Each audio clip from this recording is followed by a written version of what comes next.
वचन और उसकी उपस्थिति से जुड़े हैं।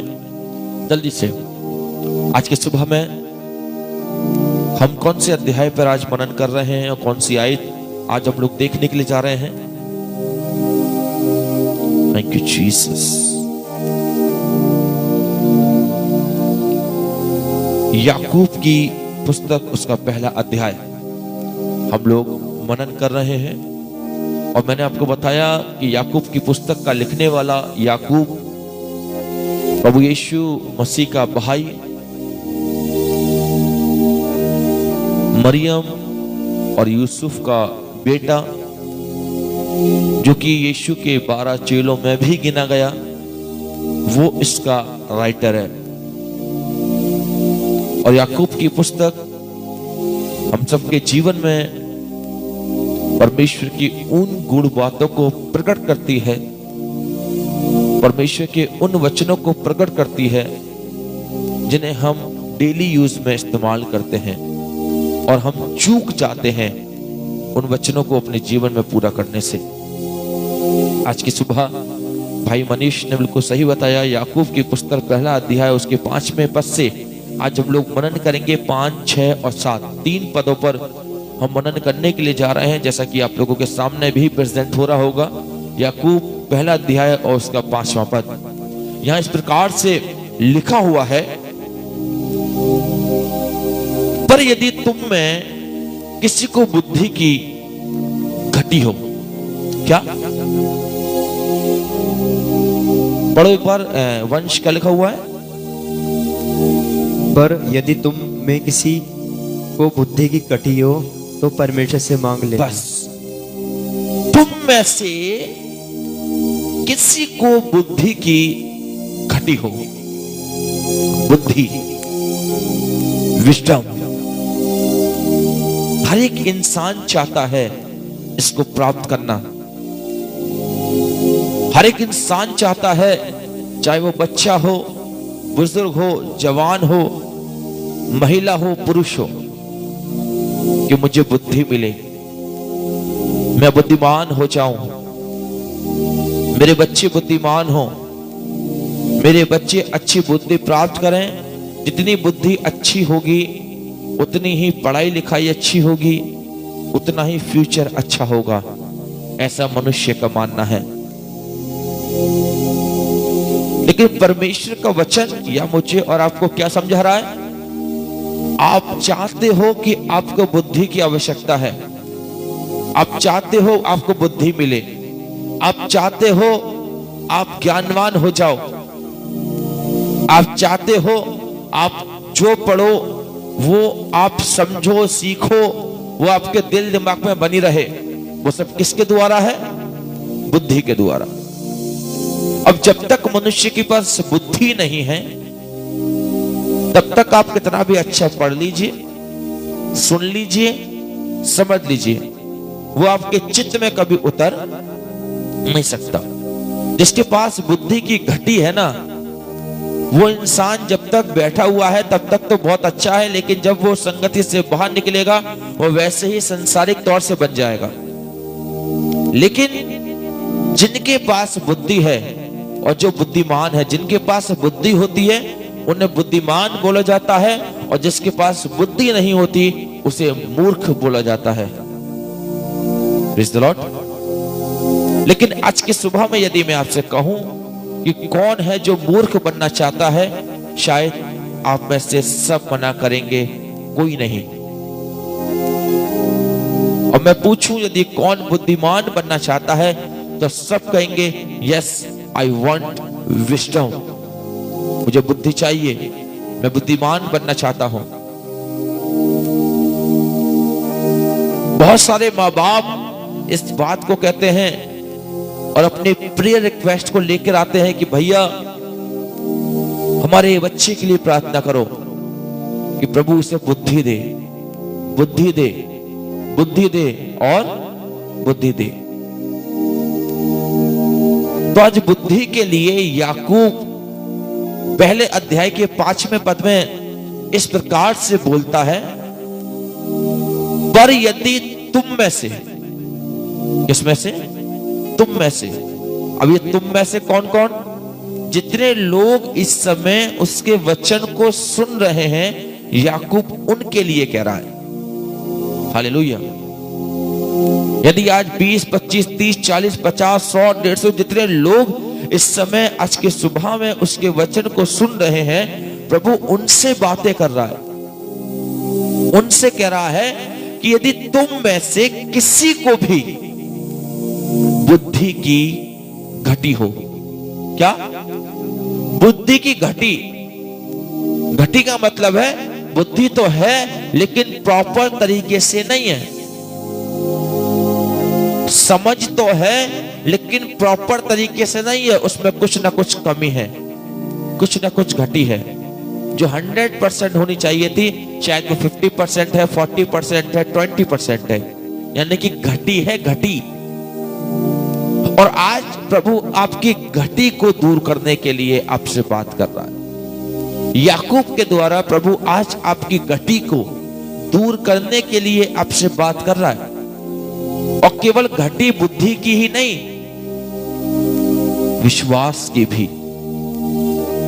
बहुत से लोग आज अविश्वास में अपने जीवन को व्यतीत कर रहे हैं। मैं आगे आपको दिखाऊंगा। आज विश्वास और बुद्धि, इन दो चीजों के ऊपर मैं और आप बात कर रहे हैं। आज बहुत सारे जीवन, बहुत सारे परिवार ऐसे हैं जिनके अंदर बुद्धि के साथ साथ विश्वास की भी घटी है। जब कोई भी दुख, मुसीबत, हारी, बीमारी आई, उस समय मनुष्य अपने बुद्धि का इस्तेमाल नहीं करता। उस समय वो क्या है? संसार में भागेगा, संसार में दौड़ेगा। जो बीमारी है उससे उसके अच्छे अच्छे डॉक्टरों को देखेगा। डॉक्टर ने जैसा बोल दिया उसकी बात पर पहले यकीन करेगा बज़ल्बत वचन के। यदि एक तरफ वचन कह रहा है ना कि देख मैं तुझे चंगा करने वाला परमेश्वर हूं, एक तरफ वचन कह रहा है मैं तुझे चंगा करने वाला परमेश्वर हूं, और एक तरफ डॉक्टर ने बोल दिया अरे इसके पास 6 महीने हैं, 8 महीने हैं, 2 महीने हैं, जितनी इसकी सेवा कर सको कर लो। तुम वचन से पहले डॉक्टर की बात पर ज्यादा यकीन करते हैं। डॉक्टर ने बोल दिया ये इलाज चलेगा 6 महीने और 6 महीने आपको दवाई खानी है, तो जैसा जैसा डॉक्टर ने बोला है हम डॉक्टर की बात पर विश्वास करके उसके अनुसार वैसा ही वैसा करते हैं। लेकिन जहां परमेश्वर कहता है कि यदि तू विश्वास करेगा तो परमेश्वर की महिमा को देखेगा, हम विश्वास की घटी के कारण उसकी महिमा को अपने जीवन में आता हुआ नहीं देख पाते हैं।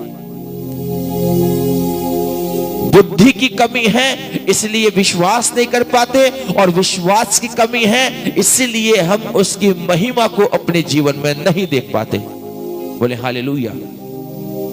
घटी तो है, अब घटी वो कहां से शुरू हो रही है? यहां से, बुद्धि से। यदि बुद्धि होती तो वचन पर विश्वास कर रहे होते, बुद्धि होती तो वचन को गहराई से पढ़ रहे होते, बुद्धि होती तो वचन को अपने हृदय में धीरज के साथ काम करने दे रहे होते। कहीं ना कहीं मेरे और आपके पास बुद्धि की कमी है, इसलिए मैं और आप सबसे पहले संसार की बातों पर यकीन करते हैं खुदा को छोड़कर। सबसे पहले मैं और आप संसार की अभिलाषाओं में फंस जाते हैं परमेश्वर की आत्मिकता को छोड़कर। कितने लोगों ने नहीं पढ़ा कि 10 हुक्म में परमेश्वर का वचन कहता है कि तू चोरी मत करना। कितनों ने नहीं पढ़ा कि 10 हुक्म में परमेश्वर का वचन कहता है कि तू अपने माँ बाप का आदर मत करना। क्या लिखा है? लिखा है कि तू चोरी मत करना, अपने माँ बाप का आदर कर, अपने पड़ोसी की किसी भी चीज का लालच मत कर, हत्या मत कर, लालच मत कर, चोरी मत कर, व्यभिचार मत कर, किसी के विरुद्ध झूठी गवाही मत दे। तू मुझे छोड़ किसी को ईश्वर करके ना मानना। सबने पढ़ा है, सब समझते हैं और सबको इस बात का ज्ञान भी है कि सबसे पहला कर्तव्य है कि उसके वचन का पालन करना। सब कुछ पता होने के बाद, सब कुछ मालूम होने के बाद में भी मैं और आप परमेश्वर को अपने जीवन के अंदर सेकेंडरी दर्जा देते हैं। सेकेंडरी, पहला दर्जा संसार का और संसार के लोगों का। पहला दर्जा बीमारी आई तो डॉक्टर का। पहला दर्जा पैसे की घटी हुई तो कर्जदारों का। परमेश्वर को मैं और आप अपनी लाइफ के अंदर सेकेंडरी दर्जा देते हैं, इसीलिए मैं और आप उसकी महिमा को अपनी लाइफ के अंदर नहीं देख पाते। वो तो कहता है कि वो बुलाते सभी को जाने वाला चाहिए, बरकतें वो लुटा रहा है कोई पाने वाला चाहिए। वो आज, वो कल, वो युगान युग आपको आशीष देने के लिए तैयार है। वो उसी स्थान पर खड़ा है जहां वो मूसा के साथ खड़ा था, मूसा के लिए खड़ा था, हारून के लिए खड़ा था, स्तेफनुस के लिए खड़ा था, पौलुस के लिए खड़ा था, पतरस के लिए खड़ा था, यूहन्ना के लिए खड़ा था। जिस समय वो उन लोगों के लिए खड़ा था, आज वो वर्तमान समय में मेरे और आपके लिए भी खड़ा है। और वो इस बात को कहता है कि यदि तू सर्वशक्तिमान की ओर फिर कर समीप जाए और अपने डेरे में से कुटिल काम दूर करे तो परमेश्वर तुझे बना देगा। वो आज भी, वो कल भी और वो युगान युग अपना चमत्कार दिखाने वाला परमेश्वर है। लेकिन हम अपने जीवन के अंदर बुद्धि की घटी के कारण उस परमेश्वर को पहला दर्जा नहीं दे पाते। बुद्धि की घटी के कारण मैं और आप खुदा को वो मोहब्बत, वो प्यार नहीं दे पाते जो वो मुझसे और आपसे चाहता है। हालेलुया। लिखा है चोरी मत करना, लेकिन जब चोरी करने का मौका मिलता है हम चोरी करते हैं। इसका मतलब बुद्धि की घटी है। पढ़ा, सीखा, समझा, लेकिन उसे माना नहीं। प्रभु का वचन कहता है संपूर्ण तन से, मन से मुझ पर विश्वास करना। प्रभु को छोड़ हम संसारिक मनुष्य पर पहले विश्वास करते हैं। परमेश्वर का वचन कहता है कि तू किसी मनुष्य का सहारा ना लेना। जब दुख, मुसीबत, हारी, बीमारी, परेशानी आती है तो सबसे पहले मेरी और आपकी आंखें संसार के मनुष्य की ओर लगती हैं, चाहे वो डॉक्टर हो या कोई भी हो। क्यों? क्या कारण है? लिखा है कि तू अपने पड़ोसी से अपने समान प्यार कर, लेकिन फिर भी मैं और आप अपने पड़ोसी से जलते हैं, कुड़ते हैं। उसकी आशीष को देखकर मन ही मन हम लोग मन मुटाव करते हैं। क्यों? कारण बुद्धि की घटी। यदि संपूर्ण बुद्धि में आपके और मेरे पास हो तो मैं और आप प्रभु के हर वचन का पालन करें, कभी उसके वचन से दाएं और बाएं ओर ना मुड़े। लेकिन होता क्या है, तुम में से किसी को बुद्धि की घटी हो वो परमेश्वर से मांगे। आज यदि आपको लग रहा है कि मैं भी इन सारी कैटेगरी में आ रहा हूं जो मैंने आपको बताई हैं, आपको लग रहा है कि ये चीजें मेरे जीवन के अंदर भी पाई जाती हैं, तो इसका मतलब आपको बुद्धि की घटी है। और यदि बुद्धि की घटी है तो क्या लिखा है? किससे मांगो? परमेश्वर से मांगो, प्रभु से मांगो, विश्वास से मांगो। वो कह रहा है इस बात को, देखिए आप। पर यदि तुम में किसी को बुद्धि की घटी हो तो परमेश्वर से मांगे, किसी और से ना मांगे। भाई प्रभु से क्यों मांगे? जो सबको उदारता से देता है। प्रभु से मांगो, वो देता है। अब चाहे बुद्धि हो या चंगाई हो या जीवन की आशीषें हो। हालेलुया। बात समझ में आ रही है? चाहे वो बुद्धि हो, जीवन की आशीषें हो, जो आप प्रभु से मांगेंगे वो आपको मिलेगा। आगे एक बहुत अच्छी बात कहता है, जो बिना उल्लाहना दिए सबको उदारता से देता है। सबको, सबको सुन लीजिए आप लोग, सबको उदारता से देता है। सबको, मैं फिर कहूंगा सबको। क्यों मैं बार बार एक ही शब्द बोल रहा हूं, सबको सबको सबको? क्योंकि वचन में ऐसा लिखा है, मैं सबको देता हूं। जो मनुष्य मुझसे मांगेगा मैं सबको देता हूं। इसका मतलब क्या है कि वो आपको देने के लिए क्या है? तैयार। प्रभु तैयार है, इसका मतलब लिखा हुआ है सबको देता हूं, सबको उदारता से देता है। सबको सबको सबको, उसके लिए कोई छोटा और बड़ा नहीं है। क्या छोटे क्या बड़े, जितने खुदा के डरवैये हैं वो उन सबको आशीष देगा। आप सोचिए, आप कौन सी कैटेगरी में आ रहे हैं? आज तक हमने उससे विश्वास के द्वारा मांगा ही तो नहीं है। घटी सबको है, किसी को धन की घटी, किसी को विश्वास की घटी, किसी को बुद्धि की घटी। जितनों को घटी है ना, उन सबको वो देने के लिए तैयार है। जितनों को घटी है वो आपको देने के लिए तैयार है। जितने लोग उससे पाने की इच्छा रखते हैं वो आप सबको देने के लिए तैयार है, उदारता के साथ देने के लिए तैयार है। कि क्या आपने अपने आप को इस योग्य बनाया कि आप उसके द्वारा उसकी बरकतों को ले सके, उसकी आशीषों को ले सके, उसके उद्धार को ले सके? यदि आज तक आपने अपने आप को इस योग्य नहीं बनाया है तो आज की सुबह में प्रभु आपसे कहता है, अपने आप को उसके योग्य बना। अब सुनिए आगे एक और बहुत अच्छी बात, जिसको बुद्धि की कमी हो या जिसको बुद्धि की घटी हो, छठा पद, पर विश्वास से मांगे। कैसे? विश्वास से। जिसको घटी है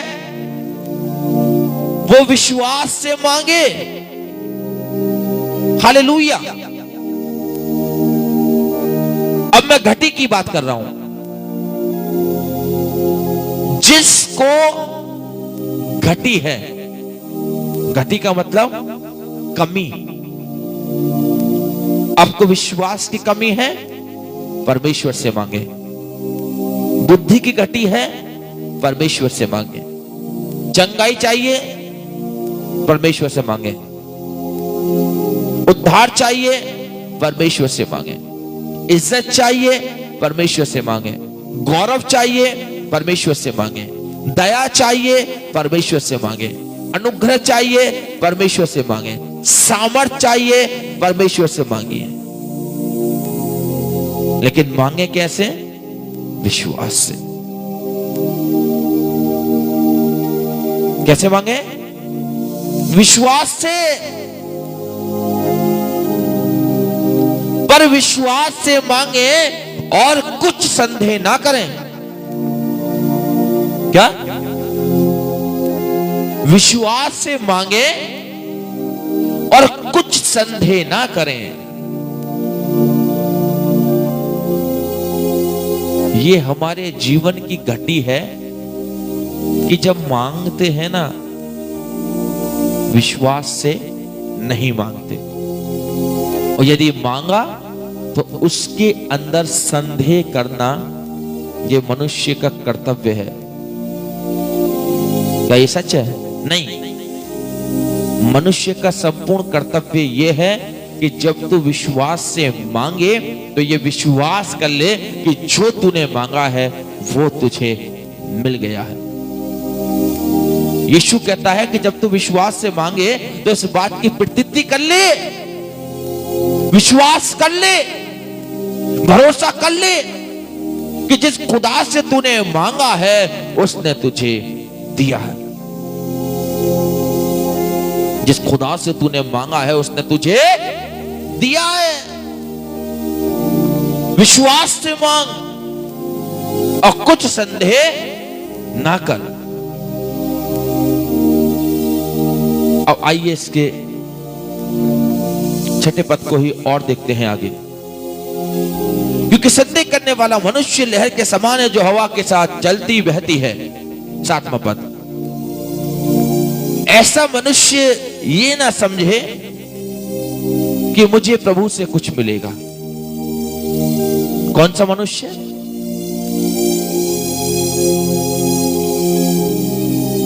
जो विश्वास से नहीं मांग रहा। जिसने विश्वास के साथ नहीं मांगा और जिसने मांगने के साथ संदेह किया, उसके लिए याकूब कह रहा है एक साथ के अंदर, ऐसा मनुष्य ये ना समझे कि मुझे प्रभु से कुछ मिलेगा। कितनी बड़ी बात कह रहा है वो। आपको कुछ नहीं मिलेगा, नथिंग। आपकी प्रार्थना खाली जाएगी, प्रार्थना का फल 0, प्रार्थना का रिजल्ट 0। कारण सुनिए, कारण मांगा तो संदेह किया, मांगा अविश्वास दिखाया, मांगा तो प्रतीति नहीं करी। और जिसने मांगने के साथ विश्वास नहीं किया परंतु संदेह किया, उसके लिए वो कहता है ऐसा मनुष्य ये ना समझे कि मुझे प्रभु से कुछ मिलेगा। साफ मना कर रहा है याकूब। जो मांगने के साथ विश्वास नहीं कर रहा वो प्रभु से कुछ पा नहीं सकता। जो मांगने के साथ भरोसा नहीं रख रहा, प्रतीति नहीं कर रहा, ईमान नहीं रख रहा, ऐसा मनुष्य ये ना समझे कि मुझे प्रभु से कुछ मिलेगा।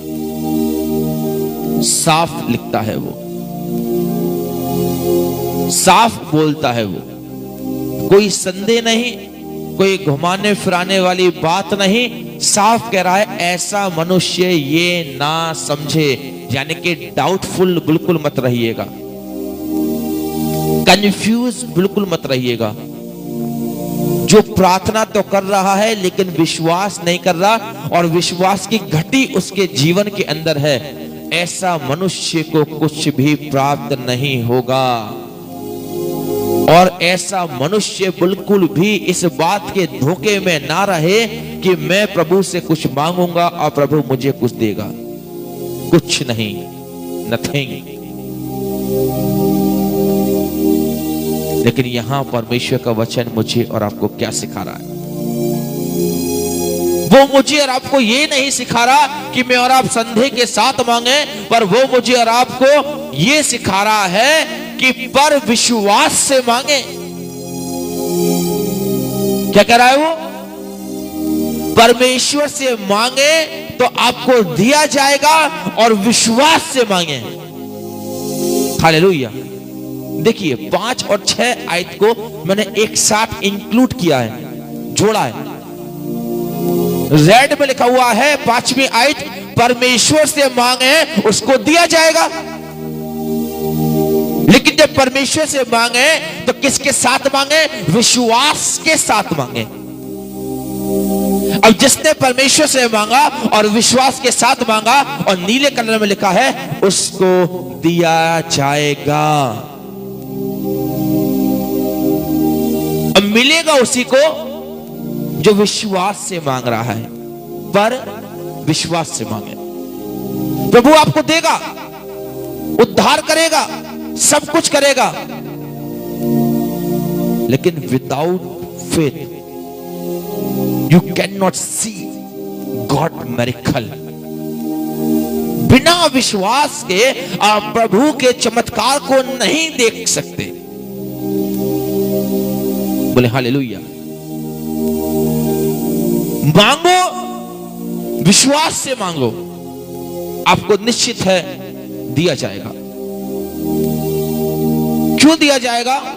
क्योंकि वो सबको उदारता से देता है, सबको, वो सबको उदारता से देता है, और जो उससे मांगता है वो पाता है।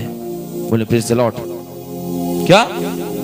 जो उससे मांगता है वो उसे पाता है। ऐसा मनुष्य ये ना समझे कि प्रभु से मुझे कुछ मिलेगा। जो विश्वास में कमजोर है, जिसको विश्वास की घटी है, जिसको बुद्धि की घटी है, यदि आपको लगता है कि मैं विश्वास में कमजोर हूं, बुद्धि में कमजोर हूं, आप प्रभु से मांगे। उसने 5वें पद में साफ लिखा कि जिसको घटी हो वो मुझसे मांगे, मुझसे मांगे, मुझसे मांगे। आज की सुंदर सुबह में आप उससे मांगे। घटी है विश्वास की, विश्वास मांगे। धीरज की घटी है, धीरज मांगे। बुद्धि की घटी है, बुद्धि मांगे। जो मांगता है उसे दिया जाएगा, और जो तूने मांगा है प्रतीति कर ले कि प्रभु ने तुझे दे दिया है। आज के वचन के द्वारा प्रभु आप सबको बड़ी आशीष और बड़ी बरकत दे। God bless you. आइए प्रार्थना करें। Thank you father. धन्यवाद यीशु, धन्यवाद यीशु, धन्यवाद यीशु, धन्यवाद यीशु, धन्यवाद यीशु, धन्यवाद यीशु, धन्यवाद यीशु। आज के सुबह यीशु मैं धन्यवादित हूं आपके बड़े अनुग्रह के लिए पिता, आपकी दया के लिए और आपकी करुणा के लिए प्रभु। हम जानते हैं खुदावन की तेरी दया, तेरा अनुग्रह और तेरी करुणा पिता परमेश्वर हमारे जीवन के ऊपर बरकरार बनी रहती है प्रभु। और खुदावन तेरे ही अनुग्रह के द्वारा पिता, तेरी ही दया के द्वारा, तेरी करुणा के द्वारा खुदावन हम एक नया दिन देखने वाले होते हैं प्रभु। आज की सुंदर सुबह के लिए पिता जो तूने मेरे जीवन में दिखाई है प्रभु, मैं तेरा धन्यवाद करता हूँ पिता, धन्यवाद करता हूँ प्रभु, धन्यवाद करता हूँ पिता। तेरी स्तुति, तेरी प्रशंसा, तेरी बड़ाई, तेरा जय जयकार और तेरा धन्यवाद करता हूँ पिता। तू महान है, सर्वशक्तिमान है, राजाओं का राजा, प्रभुओं का प्रभु है पिता। तू सनातन काल का यहोवा, ईश्वरों का परमेश्वर है पिता। तुझे छोड़ ना तो कोई ईश्वर हुआ है, ना कभी कोई होगा। तू ही हमारा स्वामी, तू ही हमारा मददगार, तू ही हमारा जिंदा खुदा है प्रभु। खुदावन हम तुझे छोड़कर कहां जाएं, क्योंकि जीवन की बातें तो तेरे पास है पिता। सो आज की सुबह में मैं धन्यवादित हूं पिता आपके बड़े अनुग्रह के लिए और आपकी दया के लिए पिता। प्रार्थना करते हैं भाई अनूप के लिए, इनके परिवार के लिए पिता, इनके परिवार को बड़ी आशीष, बड़ी बरकत, बड़ा अनुग्रह दे पिता। खुदावन तेरी दया और तेरा अनुग्रह पिता परमेश्वर इन सबके जीवन के ऊपर बरकरार बनी रहे पिता। प्रार्थना करते हैं खुदावन यीशु मसीह इस समय प्रियांशु स्वरूप जी के लिए प्रभु अपने अनुग्रह की आत्मा से भर पिता, पवित्र आत्मा का अभिषेक दे पिता। प्रार्थना करते हैं महिमा स्वरूप के लिए पिता, जिस बेटी के एग्जाम्स शुरू होने के लिए जा रहे हैं पिता, उसको बुद्धि, अकल, ज्ञान, सामर्थ्य की आशीष दे पिता, और तेरा अनुग्रह पिता उन सबके जीवन के ऊपर बरकरार बना रहे। प्रार्थना करते हैं बहन पूजा चौधरी के लिए, इनके परिवार के लिए, इनके बच्चों के लिए प्रभु, इनके खुदावन यीशु मसीह घर घराने के लिए पिता, अपने अनुग्रह की दृष्टि, पवित्र आत्मा का अभिषेक दे पिता, और इन सबके जीवन के ऊपर खुदावन बहन पूजा चौधरी के जीवन पर तेरा अनुग्रह और तेरी दया बनी रहे पिता। इनका खुदावन धन जिस मनुष्य के पास फंसा हुआ है वो पैसा इनको मिलने की आशीष दे। प्रार्थना करते बहन मैरी के लिए प्रभु, इनकी कोख की आशीष के लिए पिता, इनको संतान की आशीष दे पिता। भाई रिचर्ड के लिए प्रार्थना करते हैं खुदावन, इनके पापा के लिए प्रार्थना करते हैं खुदावन, उनकी किडनी को छू स्पर्श कर सारा क्रेटिन, सारा यूरिया यीशु के नाम से डाउन हो जाए पिता। अगली रिपोर्ट उनके जीवन में बड़ी गवाही का कारण बने। प्रार्थना करते हैं माया जी के लिए प्रभु, अपने अनुग्रह की आत्मा से भर। प्रभा सिंह के लिए प्रार्थना करते हैं पिता, बहन को बड़ी आशीष, बड़ी बरकत, बड़ा अनुग्रह दे, और आज का दिन इनके जीवन के लिए बड़ी आशीष का कारण बने पिता। प्रार्थना करते भाई अर्जुन के लिए, इनकी पत्नी के लिए पिता, खुदावन बड़ा अनुग्रह, बड़ी दया दे, इनके शौक पर बड़ा अनुग्रह, बड़ी दया दे खुदावन, और तेरा अनुग्रह और तेरी दया इनके जीवन के ऊपर बरकरार बनी रहे पिता, और ये खुदावन तेरे द्वारा बड़ी आशीष, बड़ी बरकत पाए। इनकी पत्नी को ब्लेस कर, उनकी कोख को छू और आशीषित कर पिता। प्रार्थना करते हैं हेमा सिंह के लिए प्रभु, अपना अनुग्रह की आत्मा से भर। मैनीशा मैसी के साथ हो पिता, इनके बच्चों को ब्लेस कर। मैरी जी के साथ हो, इनको ब्लेस कर खुदावन यीशु मसीह, और अपने अनुग्रह की आत्मा से और पवित्र आत्मा के अभिषेक से भर। प्रार्थना करते हैं लूकर जी के लिए प्रभु अपने अनुग्रह की आत्मा से भर, तेरा अनुग्रह और तेरी दया पिता परमेश्वर इनके जीवन के ऊपर बरकरार बनी रहे पिता परमेश्वर। प्रार्थना करते हैं पम्मी जी के लिए, इनके दुकान के लिए प्रभु खुदावन, ये जो भी दुकान करना चाहते हैं पिता, उस दुकान को करने के लिए तो उनको बड़ी आशीष, बड़ी बरकत, बड़ा अनुग्रह दे। योगेश बाबा जी के लिए प्रार्थना करते हैं खुदावन, तेरा अनुग्रह और तेरी दया भाई योगेश मसीह साहब पे हो, इनके परिवार पे हो, इनके खानदान पे हो और इनका जीवन तेरे द्वारा बड़ी आशीष पाए। खुदावन धन्यवाद धन्यवाद धन्यवाद धन्यवाद धन्यवाद धन्यवाद धन्यवाद धन्यवाद धन्यवाद धन्यवाद हो पिता परमेश्वर। प्रार्थना करते भाई मनीष के लिए, इनके परिवार के लिए पिता, इनके बच्चों के लिए अपने अनुग्रह की आत्मा से भर पिता। और भाई को जो इतने खुदावन अपनी कलीसिया को संभालने के लिए पिता तो उनको तैयार कर रहा है पिता, अपने अनुग्रह की आत्मा से भर के इनके कंधों को मजबूत कर पिता परमेश्वर, ताकि तेरी दया और तेरा अनुग्रह इनके जीवन के ऊपर बरकरार बना रहे। प्रार्थना करते हैं बहन अर्चना जॉर्ज के लिए, इनके परिवार के लिए, इनके बेटे के लिए, इनकी मम्मी के लिए पिता, सबको बुद्धि अकल ज्ञान सामर्थ्य की आशीष दे। बहन की सैलरी को ब्लेस कर, इनके बेटे को ब्लेस कर, और जितने विरोधी पिता इनके बेटे के लिए खड़े होते हैं उन सारे विरोधियों को पिता परमेश्वर तो दीन कर, नम्र कर, हलीम कर, और जो भी इनका बच्चा वहां से स्टडी कर रहा है प्रभु उसकी स्टडी को भी आशीषित कर। प्रार्थना करते हैं प्रिंस एस मिल्टन जी के लिए प्रभु अपने अनुग्रह की आत्मा से भर। जाहिद के लिए प्रार्थना करते हैं, भाई को बड़ी आशीष, बड़ी बरकत। जाहिदा के लिए प्रार्थना करते हैं खुदावन, बहन को बड़ी आशीष, बड़ी बरकत, बड़ा अनुग्रह दे, अपनी करुणा, अपनी दया और अपने अनुग्रह की आत्मा से भर पिता। आपका धन्यवाद पिता। बहन मैं किरण लाल जी के लिए प्रार्थना करते हैं, अपने अनुग्रह की आत्मा से भर, इनके शोरूम को ब्लेस कर, इनके जीवन को ब्लेस कर, इनके बच्चों को ब्लेस कर पिता। प्रार्थना करते हैं बहन स्टेला शरोन जी के लिए, इनके बेटे को आशीष दे प्रभु, इनके बहन को आशीष दे पिता। खुदावन इनके पोते को ब्लेस कर पिता, और बहन के जीवन पर भी तेरा अनुग्रह और तेरी दया बनी रहे। प्रार्थना करते हैं खुदावन यीशु मसीह बहन पुष्पाचरण जी के लिए, खुदावन बहन के जीवन पर तेरी बड़ी दया, बड़ा अनुग्रह हो पिता। इनके बीपी को नॉर्मल अवस्था में रहने की आशीष दे, संपूर्ण चंगाई की आत्मा से भर। प्रार्थना करते हैं सीमा मसीह के लिए प्रभु, बहन को बड़ी आशीष, बड़ी बरकत, बड़ा अनुग्रह दे, और तेरी दया और तेरा अनुग्रह इनके जीवन के ऊपर बरकरार बनी रहे पिता परमेश्वर। आपका धन्यवाद हो। महिमा स्वरूप को खुदावन एग्जाम्स में अच्छे नंबर से पास होने की आशीष दे, और 15 फेब से खुदावन यीशु मसीह जो भी उसके एग्जाम शुरू होते हैं बड़ी आशीष और बड़े अनुग्रह से भरना पिता परमेश्वर। ये बेटी तेरे नाम से तेरा अनुग्रह को पाए। प्रार्थना करते हैं मामन जी के लिए प्रभु, अपने अनुग्रह की आत्मा से भर, तेरी करुणा और तेरी दया पिता इनके जीवन के ऊपर बरकरार बनी रहे। मैं भी स्वरूप जी के लिए प्रार्थना करते हैं खुदावन, बहन को बड़ी आशीष, बड़ी बरकत, बड़ा अनुग्रह दे, तेरी चंगाई और तेरी दया इनके जीवन के ऊपर बनी रहे पिता। और खुदावन बहन को अपने अनुग्रह की आत्मा से भर पिता। ये 2025 इनके जीवन के लिए बड़ी आशीष का कारण बने। प्रार्थना करते हैं बहन अलका सिंह जी के लिए प्रभु, अपने अनुग्रह की आत्मा से भर, बहन को पवित्र आत्मा का अभिषेक दे, इनके दोनों बच्चे प्रभु तेरे द्वारा बड़ी आशीष पाए पिता। प्रार्थना करते हैं बहन विनीता आयरिश जी के लिए प्रभु, इनके बेटे के लिए प्रभु, इनके पति के लिए, समस्त घराने के लोगों के लिए प्रभु, सबको बड़ी आशीष और बड़ी बरकत दे। तेरा अनुग्रह और तेरी दया इनके जीवन के ऊपर बरकरार बनी रहे पिता। प्रार्थना करते खुदावन बहन को एक उत्तम नौकरी की आशीष दे, होम ट्यूशंस को और पढ़ने की आशीष दे पिता। आपका धन्यवाद हो। भाई वंश के साथ हो, भाई वंश को बड़ी आशीष, बड़ी बरकत,